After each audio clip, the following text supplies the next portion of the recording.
Тагны гүйсэн булчирхай орчмын буглаа гэдэг нь гүйсэн булчирхай болон залгуурын булчингийн хоорондох зайд одоо эдийн орон бэлтгэхийг бол хэлдэг.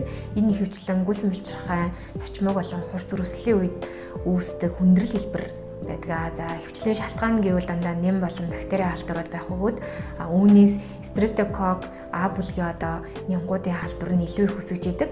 Шинж тэмдгийн хувьд болохоор эхлээд ерөнхий одоо халдвар хордлогын шинжүүд болох өндөр халуурах, ядарч суулдах, хоолой хүндүрлэх, шүүс залхихад одоо эмзэглэл ихтэй болох гэсэн шинж тэмдгүүд илэрх бөгөөд үүн дээр нэмээд одоо яг хэсэг газрын зүүлэн тагны доошоогоо зүлхийх, хавдах, хүүхэн хил буглаа үүссэн талын эсрэг тал руу түлхэгдэх, за буглаатай байгаа талд залгуур болон гүйсэн булчирхай орчим хавдах, эмзэглэл маш их болох, за тэр талын чих руу хатгаж өгдөг гэсэн тиймэрхүү онцгой шинжүүд илэрдэг.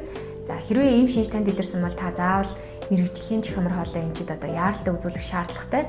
Учир нь одоо энэ үед ямар эмчилгээ авах вэ гэхээр мэдээж үрслийн эсрэг антибиотик эмчилгээ авдаг. Үүн дээр нэмээд одоо нүүцэл хийсэн эдээ үүссэн байгаа гүйсэн булчирхайд эсийн мэдээ алдуултын доор төслөг хийж доторх одоо эдээг гатгчлуулах зайлшгүй шаардлагатай байдаг. Залгуурын арын хан хүзүүний булчингийн хоорондох зай болон доошлоод цээжний одоо голт хэсэг рүү тухайн эдээд дамжиж буглаа улам хүндэрдэг. Тэгснээр тухайн цэцлэг бүр хүзүүний гадна талаас нээгдэх, цаашлаад амь насанд өндөр эрсдэлтэй. Хэрвээ буглаа үүссэн бол та идэхснийхэн дараа 4-5 сар орчим болоод заавал гүйсэн булчирхай ахгуулах мэс цэцэлд орох шаардлагатай байдаг. Тэгэхгүй бол тухайн эдээ үүссэн зайд дахин эдээ буглаа үүсэж илүү их хүндрэл үүсэх эрсдэлтэй байдаг шүү.